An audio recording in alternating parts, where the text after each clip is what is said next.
Hi guys, welcome back to my channel.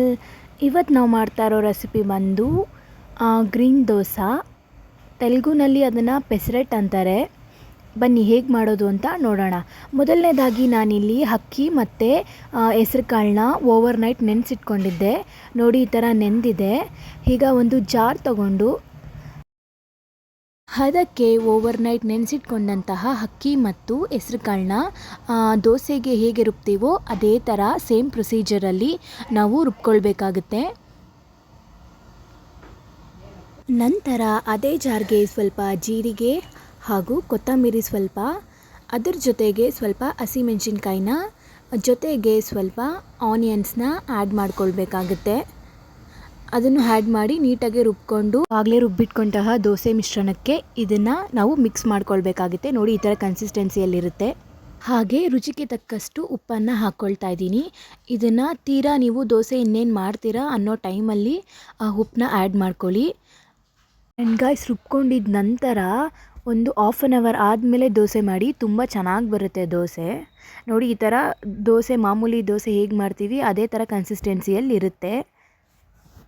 ಈಗ ನೋಡಿ, stove ಮೇಲೆ ಹೆಂಚಿಟ್ಕೊಂಡಿದ್ದೀನಿ. ಈಗ ದೋಸೆನ ಹಾಕ್ಕೊಳ್ಳೋಣ. ನೋಡಿ, ಈ ಥರ ರೌಂಡಾಗೆ ನೀಟಾಗೆ ಬರುತ್ತೆ ದೋಸೆ.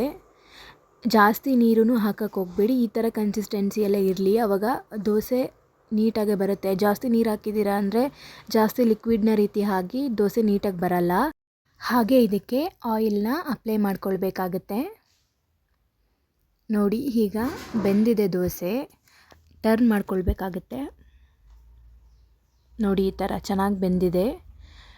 ನೈಸ್. ಇದೊಂದು ಹೈ ಪ್ರೋಟೀನ್ ಫುಡ್ ಆಗಿರುತ್ತೆ, ಯಾಕಂದರೆ ಹೆಸರು ಕಾಳು ಹಾಕಿದ್ದೀವಲ್ವಾ, ತುಂಬ ಪ್ರೋಟೀನ್ ಇರುತ್ತೆ ಅದರಲ್ಲಿ.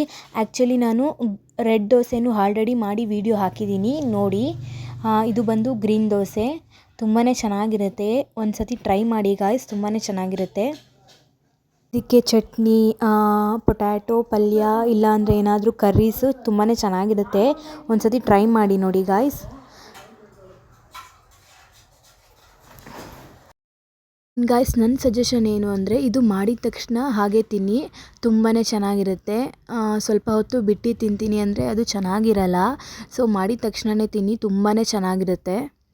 ಸೊ ಗಾಯ್ಸ್, ನಿಮಗೆಲ್ಲ ಈ ರೆಸಿಪಿ ಇಷ್ಟ ಆಗಿದ್ದರೆ ಪ್ಲೀಸ್ ಲೈಕ್ ಮಾಡಿ, ಶೇರ್ ಮಾಡಿ ಹಾಗೂ ಕಮೆಂಟ್ ಮಾಡಿ. ತಪ್ಪದೆ ನಮ್ಮ ಚಾನಲ್ನ ಸಬ್ಸ್ಕ್ರೈಬ್ ಮಾಡಿ. Thank you.